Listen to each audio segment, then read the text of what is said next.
Okay. Good afternoon, everyone. This October 3rd, 2023 meeting of the Lake Oswego City Council is now called to order. Ms. Linder, will you please call the roll? Mayor Buck. Here. Councillor Afghan is excused. Councillor Corrigan. Here. Wenlin. Here. Imbu. Here. Burdick. Here. And Councillor Raff is joining via Zoom. Wonderful. Thank you so much. Now, everyone, will you please stand, remove your hats, and join us in the pledge? I pledge allegiance to the flag of the United States of America and to the republic for which it stands, one nation, under God, indivisible.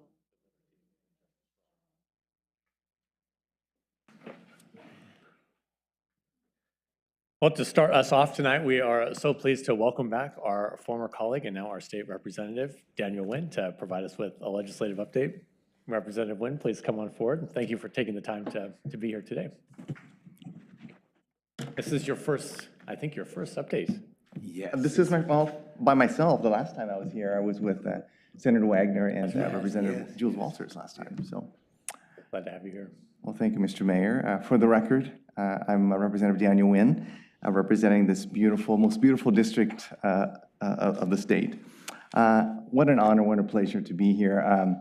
When you're calling roll, I was waiting for my name, Councillor Nguyen. No, it's not. I was going to say here, but no. No, it just feels so good to be home. This is something where I think about our time that I spent with many of you on the dais, and being in this room is just really special. Thank you for allowing me the opportunity to come and share with you a little bit about what I've been up to down in Salem. Certainly has been, as the saying goes, drinking from a fire hose, and it never stops. But I like it like that. It certainly is always an opportunity to learn more and be able to think about how do we come up with solutions and be able to address some of our most pressing needs as a community, but also across the state as well too. And really being able to engage with a lot of members from across the state really kind of opens up our eyes to how great our state really is, but also how we can also be doing better as well across the state. So with that, I just wanted to be here and provide just a little bit of an overview of the 2023 session. As some of you may or may not know, the legislature does this long session and short session. So in the odd number years, we have a long session which goes approximately from about January through June, and then in the even number years, we have a 6-week session, which in this year will be February through about the first week in March. And so in the 2023 session, was unique in that this is our first session that we had in person since the beginning of the pandemic. And with that, nearly a third of the legislature was brand new, and close to half of the legislators had not worked a session in person prior to this year. So talk about new, everything was new. We have a new governor, new House leadership, fairly new Senate leadership, and all the people that were in leadership, caucus leadership, all brand new. So a lot of getting used to things, a lot of learning how we communicate and how we adapt. But overall, I think we had a very successful session. One thing that really just boggled me was the number of bills that were being introduced. So the numbers, here are the numbers. So in this long session, there were 2,970 bills introduced. And of those nearly 3,000 bills, 653 were actually passed. So about roughly 23% of the bills that were introduced are actually passed. Not all the bills are introduced and actually get committee time, but that's a lot of times where we spend the most time is really talking about bills in their respective committees. And so that's also where we also take public comment, and we also talk about amendments and tweaks to proposed legislation. Speaking about committees, as your state representative, as a freshman too, I think I lucked out. I got really great committee assignments. I serve on the House Committee on Revenue, Ways and Means, Public Safety. I'm also the Vice Chair of the Economic Development Small Business Committee. In addition to a couple of joint committees, I also served on the Joint Tax Expenditures, and my favorite was the Joint Committee on Semiconductors. And on the semiconductor bill, that was something that was one of our early wins. We were able to make it a priority. It was one of the first two bills that we were able to pass with bipartisan support, bicameral support, and was the first bill, one of the first two bills that was signed by the governor into law.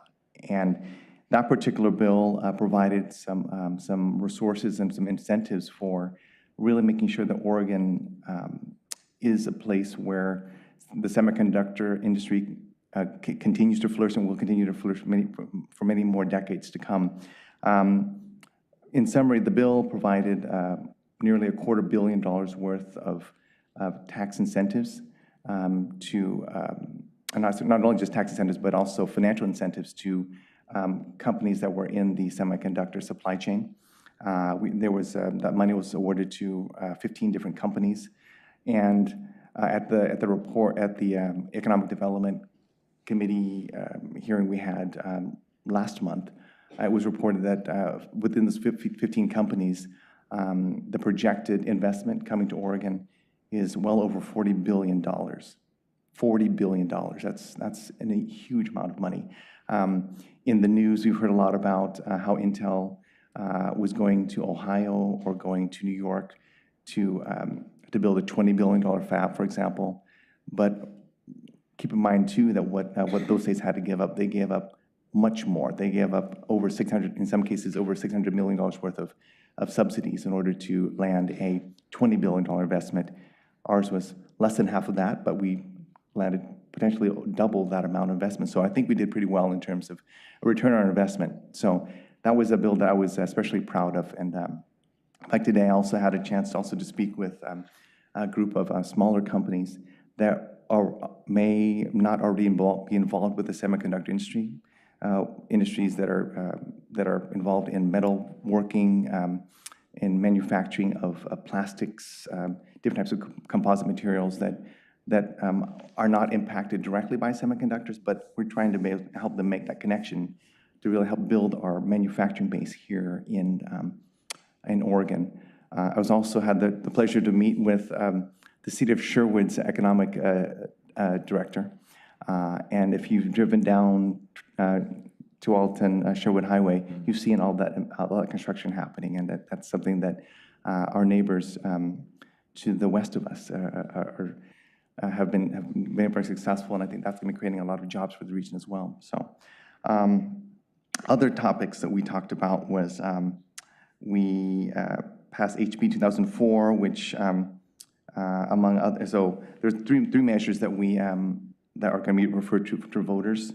HB 2004, which establishes ranked choice voting for congressional and statewide offices. House Joint Resolution 16, which is a constitutional amendment giving the House of Representatives power to impeach a statewide elected official for corrupt conduct.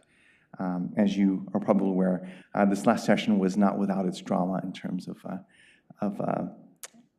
corruption, or in any case, we'll leave it at that. And then Senate Joint Resolution 34, which is a constitutional amendment to establish a commission to look at the salaries of public officials. And so that was something that that was talked about in terms of how do we avoid some of the potential pitfalls we have with historically underpaid elected officials working in state government. But I think probably the most visible bill that we passed in this last session was the ability for Oregonians to pump their own gas. So if you can think of one thing I would take away from this last session, that, hey, you're standing there at the pump, you have this session to thank for that. I've gotten lots of notes on other bills and other areas of topics, ranging from economic development and transportation to community safety to funding for education, housing, as well as addiction treatment and behavioral health. But I don't want to bore you with all the details, but I also wanted to have an opportunity for you to ask some questions if you wanted to ask some questions, or but yeah, I'm always available also to reach out. I have the luxury of being in a district where I can be from one end of the district to the other in 20 minutes, which is different from some of my colleagues where it could take 4 hours to get from one end to the other. So always accessible, always reachable. So, but yeah, just wanted to open it up to questions of you, and if you had any comments. Thank you, Representative Nguyen. I have one question on the your work on the semiconductors. I don't know if you learned any information while putting that package together about the percentage of students that come out of Oregon schools and go to work for these companies versus folks coming in out of state. I don't have those exact numbers, but I know that in terms of workforce development, that was a big part of the Oregon CHIPS bill. There's two parts of the, when we talk about CHIPS, there's the federal CHIPS bill, and then there's the Oregon CHIPS bill. And so the guidance from the federal government, it's still being, it has yet to be awarded to companies, but the inspiration for the Oregon CHIPS bill came out of the federal CHIPS bill. And workforce development education was a huge part of that. I think that more and more as we are recognizing that, if we're going to bolster our economic base and also bolster our manufacturing capabilities, we've also got to be able to provide the tools to our young people that may want to pursue careers in manufacturing, especially within the semiconductor and electronics manufacturing. So as part of the $240 million investment, of that, there's $10 million going to higher education to provide resources to community colleges and universities to provide a pipeline really to help young people wanting to get into, not just young people, but all people that want to consider getting into the world of semiconductors and high-tech manufacturing. Okay, thank you very much. It's great. Here, Councilman Boop, question. Thank you, Daniel. We miss you. We miss you too. Sometimes I look, say, where is he? So, yeah, and thank you for the great work. I just, I follow up for that bill, the bill that two Lake Oswego, a couple of Lake Oswego sponsored with you on titles. Yeah. That's right. Yes, thanks for reminding me. Yeah. Yes. I think it passed. It did. Well, thanks for the reminder, Counselor. Yeah. That bill was HB 3294. It was the bill that required county recorders to remove discriminatory language from property deeds. That was really a bill that really helped to kind of tie up the loose ends. There was a bill that Representative Fahey had introduced in 2018, I believe, that had aimed to achieve that goal, but there were just some administrative hurdles that made it difficult to do that. And so with the help of us, the high school teacher, Mr. Kopek, was reached out to my office almost, about a year ago now. I brought it to my attention, and I think he also made it a point to also use this as a way to teach his high school students too about the legislative process. And so he helped to write some of the language. We provided the legislative concept, and we were able to kind of work on kind of refining that. We were able to bring it to the Judiciary Committee, pass that judiciary unanimously. And Mr. Kopeg, Councilor Boop, and Mayor Buck also, thanks for your testimony at the Judiciary Committee and really helping to make sure that we are able to correct this injustice in our property deeds and in our local community. So thanks for reminding me of that. Thank you.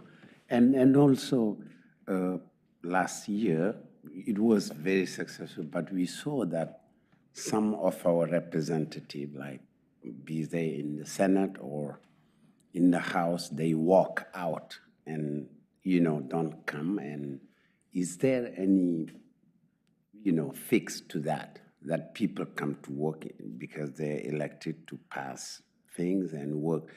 The reason I'm talking about it as an early childhood and also as an educator, there's some money that we needed, like, for example, the summer camp enhancement for underrepresented folks, or for even people who want to do their, child care.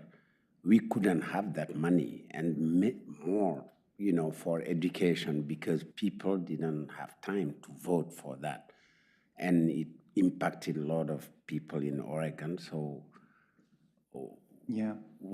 yeah. Well, I think the status of that, I think right now, there's gonna be a decision coming out of the Supreme Court. I know that it's right now, it's being judged, it's being decided by higher powers than me.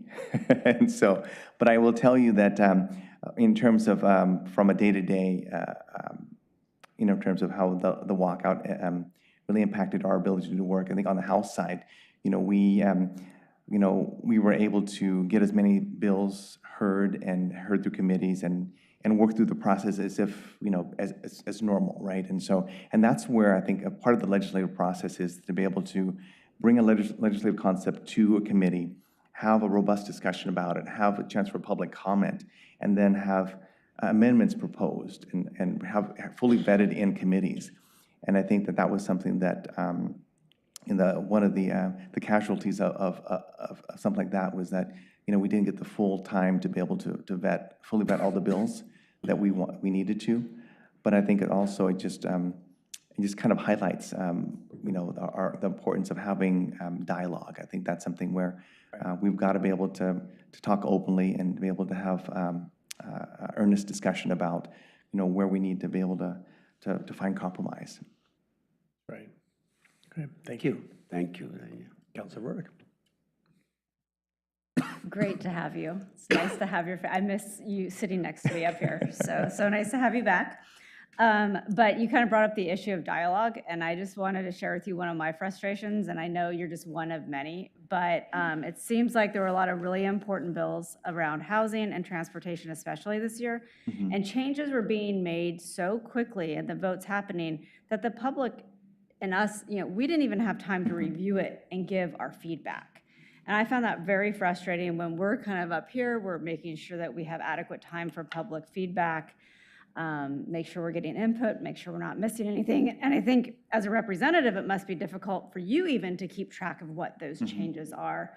So I just want to put that out there as something that I know I found very frustrating, especially this session, because we had really, really important issues being discussed, and it seemed like you had some relatively powerful people making changes without getting appropriate feedback. So it's more of a statement, but anything you can do to help make sure we have time would be really appreciated. I appreciate you making that comment. Yeah, certainly there was as a freshman, right, you're still learning where your locker is and where the restrooms are, right? So, but then there are people that, that have been there a bit longer. And I think that what I will say is that although there are many more powerful people than me there, I think that the message was also sent just because you've been there longer, just because you have more power doesn't necessarily mean that you actually get your way. And I think that's what we've seen demonstrated in that.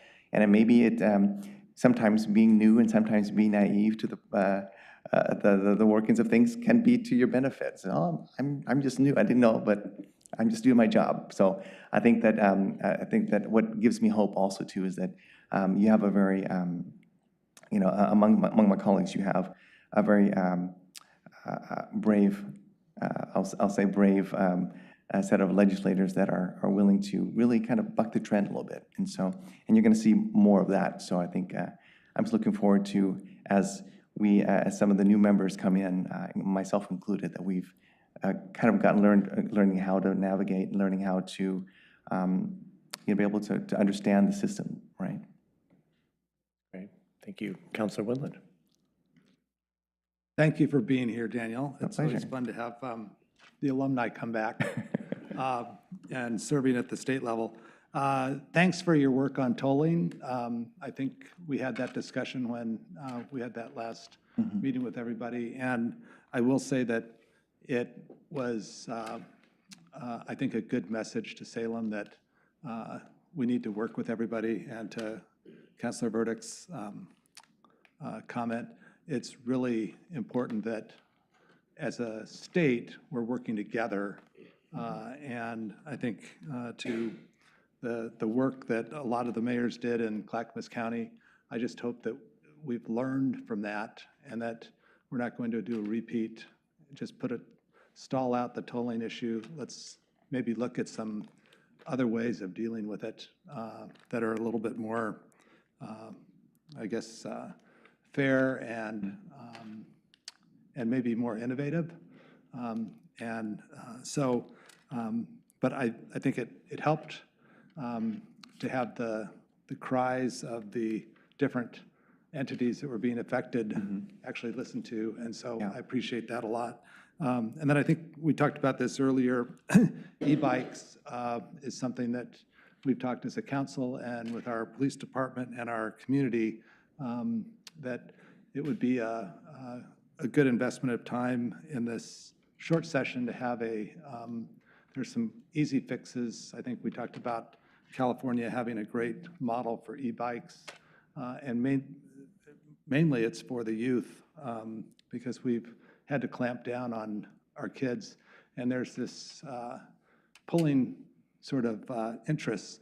One is we want them to get off their screens and outside and exercising, and you can kind of do that with an e-bike, but you at least get outside and you're out and about, versus they have to be 16 to be on a e-bike, and so California has dealt with it really well. It brings it down to 14, and it would help our community certainly, and I know West Lynn and several communities I've heard talk to different people that it's a real thing. We need to get ahead of it. We can't just be reactive. We should be sort of ahead of the curve on that, but I think that's important from our standpoint. And then the last thing is the housing production for the state. That's been hard. I think it's been a ton of energy put into it, but it's I would say that it's just like tolling. The public really doesn't know about it yet, and I think you've got a communication challenge for the state to inform how people's lives are going to change. And we're starting to get a couple of multi-family houses put on single lots, and we've already gotten some interesting comments from our constituents saying, "What's going on?" Yeah. And so I think that's a challenge for all of us to raise the level of education and also really have a thoughtful way of how we're going to implement this. So anyway, thanks for the great work, and thanks for serving and volunteering, in essence, all your time, because I know you're a very busy person. It's an honor, both an honor and a pleasure. Thank you.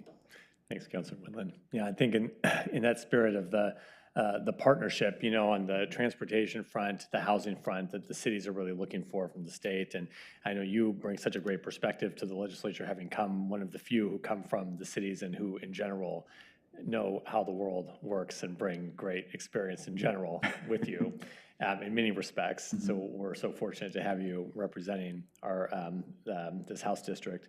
Our public works director, city engineer here, like her team have just done a tremendous job really replying to all sorts of requests. Now, this is at the state agency level from ODOT and others in regards to transport, but we have spent an immense amount of city time often replying to requests for which we do not really even know the purpose.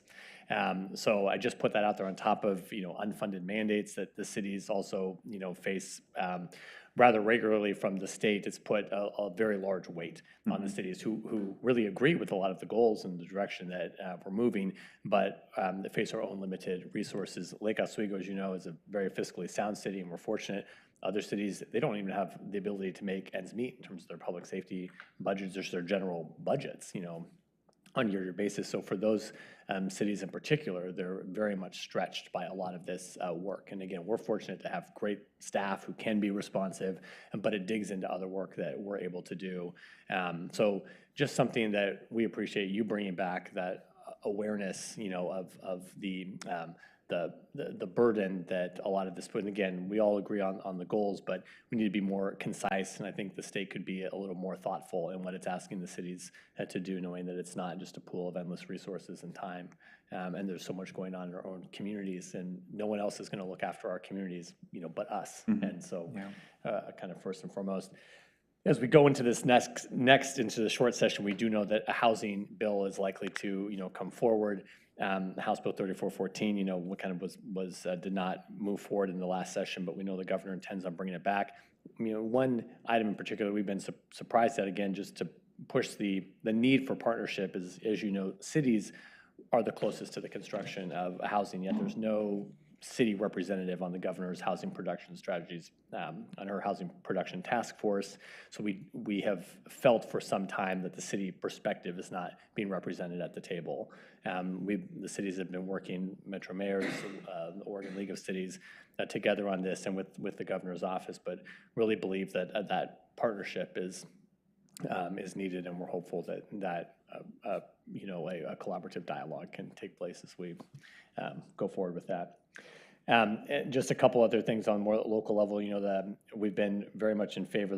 There was a bill because of the walkout, it didn't go forward, but the flavored tobacco ban, which had bipartisan and bicameral support. I know the youth of Lake Oswego are very much interested in seeing that go forward, specifically aimed at keeping the flavored tobacco out of the hands of youth. Hopeful that in the short session, I think there's a sponsor for that. I think so, yeah. That bill. Lots of strong support from the community here. And then, the state had recently banned businesses from not accepting cash. You're aware of that. And we have, I think the intent of that is somewhat good and understandable. But we have seen here, and both of us have been personally impacted by this, but a rise in commercial thefts here in the city, and employees are nervous about being some of these in businesses in the Portland metro area held at knife point and gunpoint. Especially with discretionary purchases, I think that's something that the state could relook at if businesses want to make the choice to not have to keep cash on hand. It's a real safety issue for employees of these businesses, and something they could look at when it comes to kind of non-essential goods, such. But we really appreciate you again taking the time to be here and providing the update for all the work you're doing for the community throughout the year. I know the work does not stop at the end of the long session or the short session. You're always out there doing great work for our community and for the state, and we really appreciate having you in this, that you're representing us. So thank you so much. Well, thank you very much. Thanks for your engagement and your continued support. I will have to say a shout out to Madison and the city manager's office. She's been fantastic in helping to make sure that things are coming to my attention, right? Because those are things that sometimes get in the shuffle of things. Having somebody that is really on top of the legislative affairs is so important. And also, I have to shout out to the Lake Oswego Youth Council, but also the Lake Oswego Youth. I think someone have to fact check me on this, but I think we've had the greatest number of youth coming to work in the house as pages. They started the House Page program for our students, beginning as young as they take them as young as kindergarten, all the way through high school. So it's just a one day program. But it's a chance to kind of be in the house and be able to see the state capitol and to visit their representative, and also be on the floor during a live session. I think those are things that I think that makes a tremendous impact on our youth, but also provides a valuable lesson in terms of citizen engagement. And I will also say that of all the House districts too, I think I probably have the highest per capita number of constituents that work in the building as lobbyists and government affairs people in Salem. So always when they want to make an appointment, I'm a constituent and I'm also a lobbyist too. So in any case, but again, it is my pleasure to serve and my honor to serve in this community. So thanks for having me. Thank you, Reverend. We appreciate it. Talk to you next time. We'll talk to you after the short session for sure. Come back. Get on the board.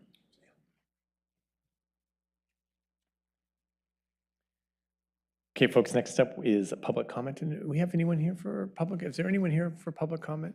Okay. Okay. Is that on a particular issue? No. Not, we have a public hearing later. You'll be good. Okay, and we're going to move on into the consent agenda. On the consent agenda tonight, we have item 6.1. This is adopting findings and conclusions for ordinance 2934. This is an ordinance of the city adopting the 2023 housing needs analysis as part of the comprehensive plan, LU 23-0023. Also have item 6.2. This is accepting the 2023 city council goals third quarter update. Item 6.3, authorizing the purchase of a Pierce Type 1 fire engine, which we can all still not drive. Item 6.4, Resolution 23-36. It's a resolution of the City Council adjusting solid waste collection service rates. And item 6.5, approval of meeting minutes from September 5th meeting. Is there a motion to adopt the consent agenda? Move to adopt the consent agenda. All right. Second. Motion from Councilman, and second from Councilor Roop. All those in favor say aye. Aye. Aye. Aye. All right. Any opposed? No? Okay. Motion passes 6-0. All right. We're now going to move on to item 8.1. This is a public hearing on ordinance 2939, a special ordinance of the City Council of the City of Lake Oswego vacating the public interest in a portion of right-of-way. And we will start with a review of the hearing procedures by City Attorney Ms. Osnak. Thank you, Mayor Buck. Members of the council, now is the time set for the public hearing on Ordinance 2939, which is an ordinance to vacate the public interest in a portion of an unimproved pathway. This is a legislative decision within the discretion of the City Council. And although legislative decisions are discretionary in this case, they must also comply with applicable state law. And in this case, applicable state law is found in ORS 271.130. And for your benefit, even though the criteria are included in the staff report, I thought I would just remind us all of those criteria. Again, you have the discretion to approve a vacation as long as it complies with state law, which in this case would mean that, first of all, the public hearing has been properly noticed. Secondly, that the property owners that are in a defined area that are adjacent to the pathway do not object in writing. And thirdly, if the abutting property owner consents to the vacation. I think we will hear from staff that all three of those criteria have been met, and you will hear some evidence on that. The public hearing process will begin with a presentation by staff. Testimony will then be received from the public.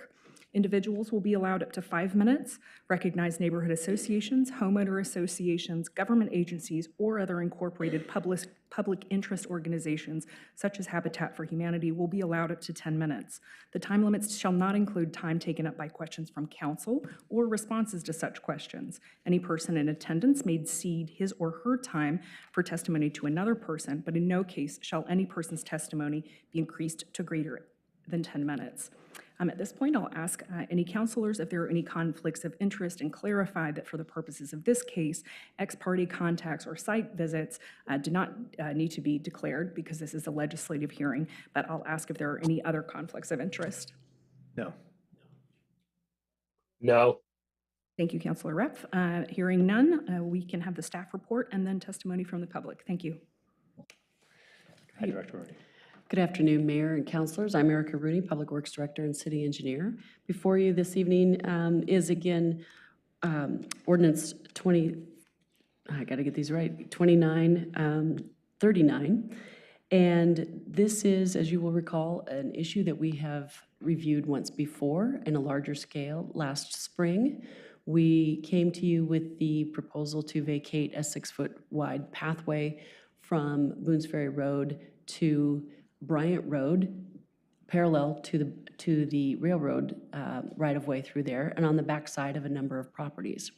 As you'll recall, in the spring, that failed to pass.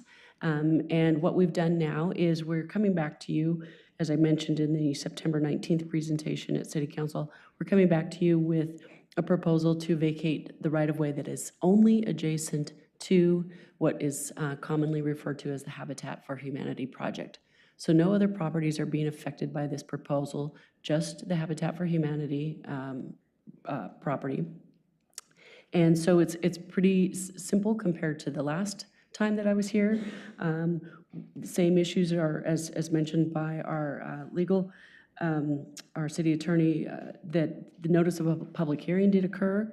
We've had no specific objections from anybody in the affected area, what's it technically called, the affected area. We have received 2 emails in support of the proposal, and you'll also hear from the Habitat for Humanity program managers. They're here tonight to talk about this project from their perspective. So that is good. And then also the third item, which is the market value of the abutting property is not substantially affected, negatively affected. And so those 3 criteria have been met. And also, just as a reminder, we've talked about this before multiple times, there is not a future need for this area to be a public pathway. It's not on our transportation system plan. It's undeveloped and not likely to be a good location physically to build a pathway as well. Also, it is one of those items where it does serve the public interest in general, and that's a decision you all have that you can make, that it facilitates a process,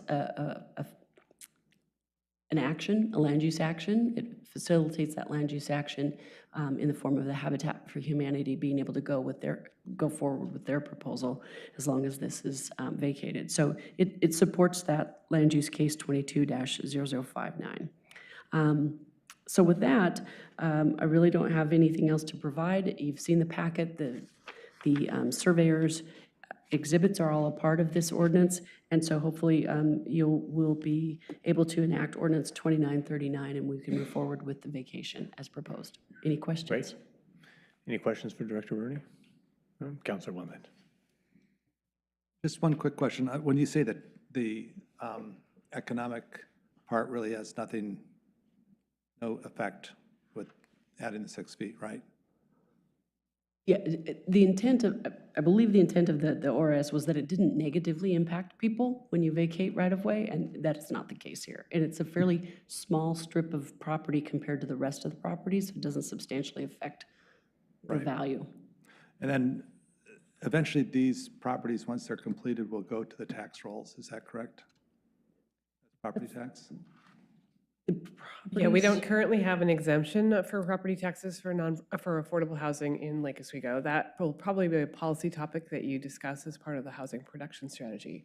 So unless you change the code, then you're correct. This property will come onto the tax rolls. They're on the tax rolls now. Yes. Yes. Right. And so, Their value will be higher once there's development. right, Yeah. once it's, and so the addition of the 6 feet would be added into the initial assessment for the, okay. Yes, and I think if you'll recall, last time I believe I gave a quote of about 2 to 3% increase Right.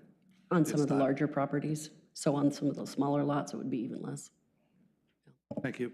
Thanks, Councilor Wendland. Councilor Wendland, if I could just add, the other difference here is that it is only if a property owner objects to the vacation on the basis that they believe their property value will be negatively affected, and that's not the case here. We have a consenting property owner.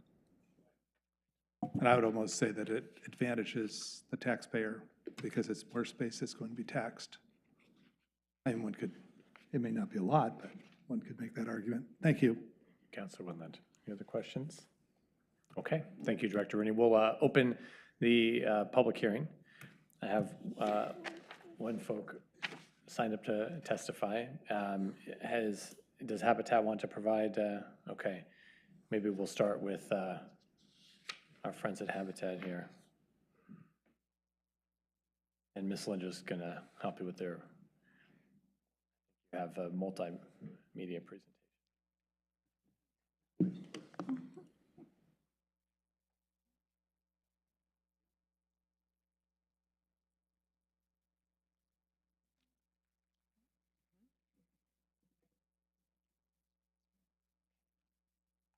Well, we'll ask you both to please, we'll ask you both to introduce yourselves, and then you'll have 10 minutes up to 10 minutes to provide your testimony. Hoping to be well under 10 minutes. Good afternoon, Mr. Mayor, councilors. I'm Lee Armstrong, the project manager for this Habitat for Humanity development on Boones Ferry Road. And good afternoon, Ken Sandblast with Westlake Consultants, Director of Land Use Planning, working with Habitat, and also a longtime Lake Oswego resident and volunteer. So I'm going to let Lee take the lead and make a presentation. There it is. So we're here today to talk about this pathway again. You're in my grill. For those of you who have not seen the plan already, this is the current site plan after our Development Review Commission approval. And I've highlighted along the southern property line the homes that are be affected by the vacation of this 6-foot right-of-way. This is an architect's rendering of that row of future homes from the north side. The current state of the pathway, for any of you who have not gone out and tried to walk it, I have the scratches to prove that that's not a good idea. It's currently overgrown with a lot of invasive plant species, including Himalayan blackberry and English ivy.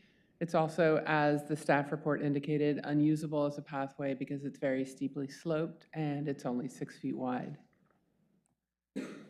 We've requested this vacation of the pathway because we believe it's in the public interest. If the pathway is vacated, we will have the opportunity to clear the invasive species from the area and replant it with natives. We'll have the opportunity to create a natural environment that requires less water and that supports native wildlife. And as previously mentioned, we will add this property back to the tax rolls. I think it'll be worth at least, a large latte, maybe 2 large lattes.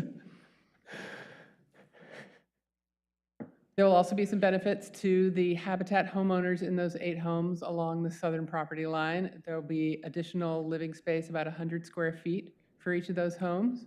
There will also be private decks that we can build. Because of the slope, of the site in that area, it's not possible for us to create backyards for those homes. But if we have the right-of-way vacated, we'll be able to add these outdoor decks. So everybody will have a little, private outdoor space for their family. It will also reduce the maintenance costs for the HOA because they will ideally have to spend less time beating back the invasive species, and the landscaping will be easier to maintain. I think I came in well under 10 minutes. Great job.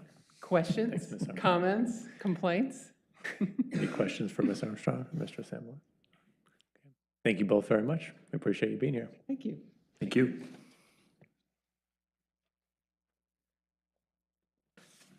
Mr. Waller? Please come forward. Well, I want to, Give us your full name for the record. I certainly will. I'm Mark Waller. I've been a resident of North Shore Road for about 42 years, and I'm delighted to be here and see a number of friends and acquaintances, my fellow Rotarians. I'm also about a 22-year board member of the Portland Habitat organization, and I noted from our city manager's presentation at Rotary yesterday that you've got about a 2,000 housing unit need to meet in the short term, and about 5% of that 2,000, a lot of the people that are going to find homes in this Habitat project, maybe 100 people or more, so this is going to be a significant step forward in meeting the housing goal.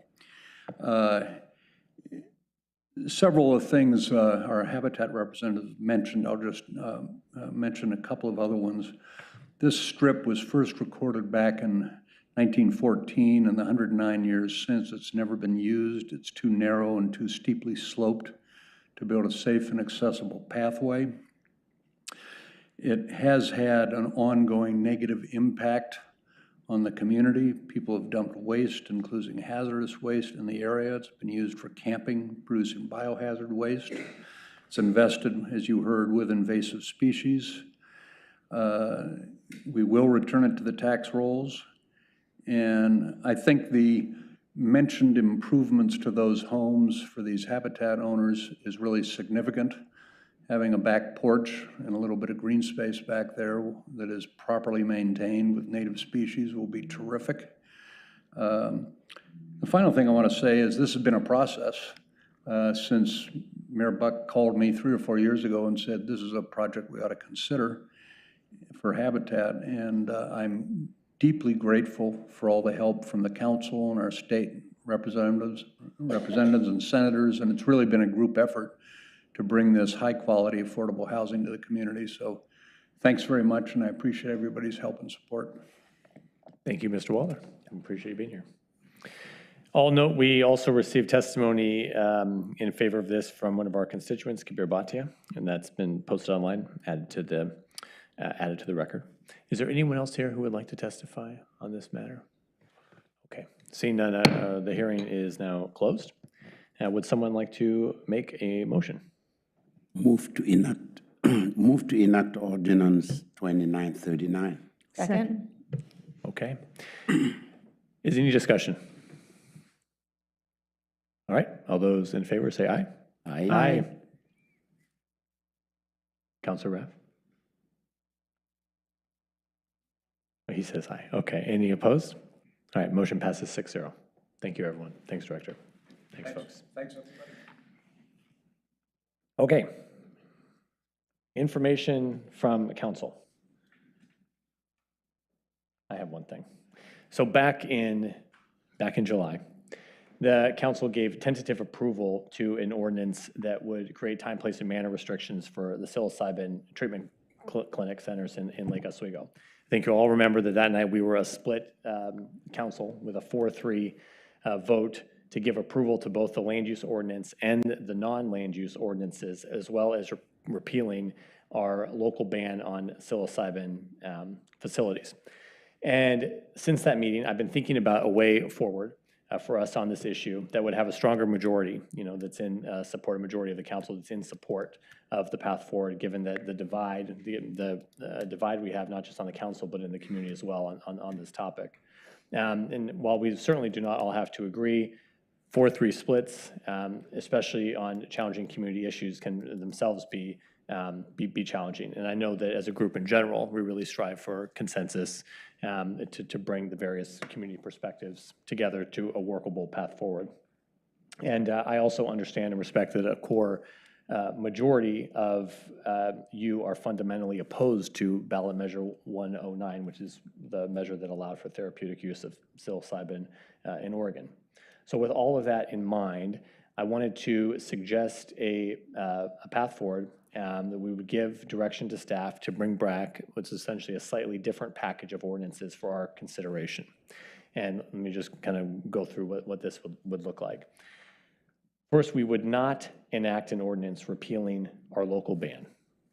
And the impact of that would be that we would allow the voters of Lake Oswego in November of 2024 to decide whether they want to allow psilocybin service centers in Lake Oswego.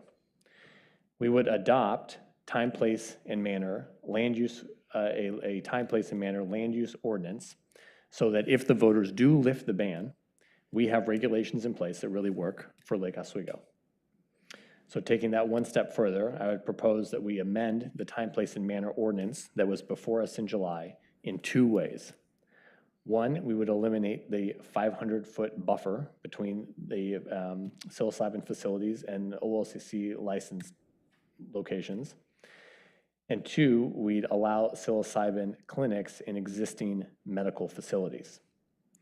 We would also not enact the proposed non-land use restrictions. I have serious concerns that those restrictions invite legal challenges that may be very difficult to enforce. So that is the proposal. We'd essentially allow the voters to vote on whether or not we have the psilocybin facilities here in Lake Oswego. If they lift the ban, we would have put in place a reasonable time, place, and manner that works for the community and respects that vote. How does that sound to everyone? Yeah. I have absolutely no desire to tell. I'm hugely in favor of this. I think it's a good compromise for everybody. Okay, thank you, Councilor Raff. So I have no desire to counter the voters of Lake Oswego. Should they choose to have psilocybin, then I would want appropriate time, place, and manner land use in place. So I guess I would agree with that. Councilor Nguyen. I would support this if we can go back and come with a resolution for pickleball. No, I'm just kidding. Just kidding. Because that was a 4-3 split as well. No, so we're not doing this with a motion. I mean, I guess I would, it's the idea. I'd have to see it in writing to see exactly what we're doing and how we're doing it. I mean, is that what you're saying? Because you have on here with a motion, so. I'm not We quite would, sure we would bring this back. That's just the motion, is just In bring this December. back. Yeah. Yeah. We would bring this back in December, and then we'd take a vote, you know. Yeah, Okay, I mean, yeah. we can have further discussion. No, I mean, we agree. Do we agree, like, we agree to bring it back and vote for the form, like to make it formal that we are putting it into the voters? I think it's. You're voting to get, I'm sorry. Yeah, I we don't can't- want there to be no. any confusion. You're voting to give direction to staff about what would be in the ordinance. You're not adopting the ordinance. Ordinance, yeah. And so you can vote in favor of bringing this package back and then later decide, if you so choose after your deliberation, to If there's vote a any different way. alterations. Your vote tonight does not bind you Yeah, in terms of what you would vote on when it comes back in Yeah. December. Right, and if staff came back with something that we couldn't agree with, we can change it at that point. Or if you change your mind between tonight and then. Yeah, there's no This surprises. is, you're not so- adapting. I appreciate the mayor doing this because I think we would not, as staff, want to bring you back an ordinance that was different from what you saw in July without this direction. So I appreciate this procedural step. But this is a procedural step, not a substantive step. Okay, I'm fine with procedural step. Councilor Rubin? Okay. Okay. Thank you, everyone. I think it's a good path forward, for us, and appreciate everyone working towards a consensus. So I do think a motion, though, would be you do want to- delightful. yes, Well, you the do. last motion you have on record on this topic is the one in July. So if you want a different package, what Yeah, I that's have okay. formal action on is to bring you back what you saw in July. If you want to see something different, it would be good to have this in the form of. we a have motion. to. Okay. Do So, As I say, you're not enacting this. You're just telling me that you want to consider this. So I'll move, we direct staff to bring back well, we have a schedule for in December, a time, place, and manner ordinance that modifies the ordinance that was before us in July in two ways. One, eliminating the 500-foot buffer between psilocybin facilities and OLCC licensed locations. And two, allowing psilocybin clinics in existing medical facilities. And two, not enacting the proposed non-land use or not including in that package, in that ordinance, the non-land use restrictions. Second. With the understanding that you also do not want an ordinance that lifts the ban. You want to keep the current Yes, ban in yes, place. Okay. yes. Until the voters decide. Yeah. Well, yes, the voters will decide. Okay. Any Second. discussion? Well, Councilor Raff Oh, you did. second. Raff. You did Yes. already. No, Okay. Council Raff. Oh, you Okay. did, good. All those in favor, say aye. Aye. Aye. Any opposed? Aye. Okay, motion passes 6-0. Okay, thank you, everyone. Does anyone have any other council updates? One quick thing. Councilor Corrigan? So I'd like to take a moment to thank our summer Music in the Park sponsors. That's Charles Schwab, the Lake Oswego Review, and Ron Tonkin, Gran Turismo. It's been a long time coming, but we really do appreciate it. It was a great summer. Thanks. That's great. Thank you, Councilor Corrigan. Councilor Wood? Oh, you don't have any, okay. No, no? Okay. I have one little Bennett? thing, not that I want to stretch the meeting out because I'm going to actually get supper before band. That's awesome. You all probably got 2 invitations for some upcoming housing-related workshops. The one is the annual breakfast the Home Builders Association puts on to do their housing forecast. Councilor Wendland and I went last year. I think it's the date of our next one-on-one, so I'll probably invite him to go. It's usually really great because you learn not just what's happening in terms of the market that we see, but also what's happening with financing. It's also usually put in the context of state, of sort of the federal housing market. So if you're interested, let me or Carrie or Kim know, and we'll get you signed up for that. You also may have gotten an invitation for an event that's going to follow, which is a housing summit. You probably got this email from Kearns and West. That housing summit is being put on by the home builders and also by the Portland Metropolitan Association of Realtors. And I would have said in the past, before I got the email I got on yesterday, yeah, you should think about that. But I see that as part of that agenda. They're asking local jurisdictions to make commitments about what they're going to be doing. And I learned that they really haven't collaborated with the League of Oregon Cities or the Metropolitan Mayors to put on that workshop. So if you decide to attend that particular workshop, I would, just caution you that I do think we have some concerns about having professional associations look for commitments from individual elected officials without also engaging the associations that represent cities as a whole. So just let me know if you're going to be going to that. Jessica will probably attend on our behalf, but Jessica will not be able to make commitments on behalf of the cities. So it's kind of odd, and it may be great. I'm not suggesting that it wouldn't be an interesting session. I'm just suggesting that we exercise caution given the desire for that workshop to have commitments. And I don't know exactly what we're talking about. So that's, I guess, as a city manager, it makes me nervous. So anyway, if you got that invitation, We did. think about it. Yes. Can we give Jessica Okay, the power good to to make know. decisions? Jessica, yeah, Oh, come on. Jessica would make a very reasonable, rational, and logical decision, which probably is why she won't be asked to make commitments. I'm kidding. I'm joking. Thank you, Ms. Bennett. Everyone is also invited to this Veterans Day concert with a little flyer. It is on Thursday, November 9th. It's the Oregon Community Choir and Youth Choral.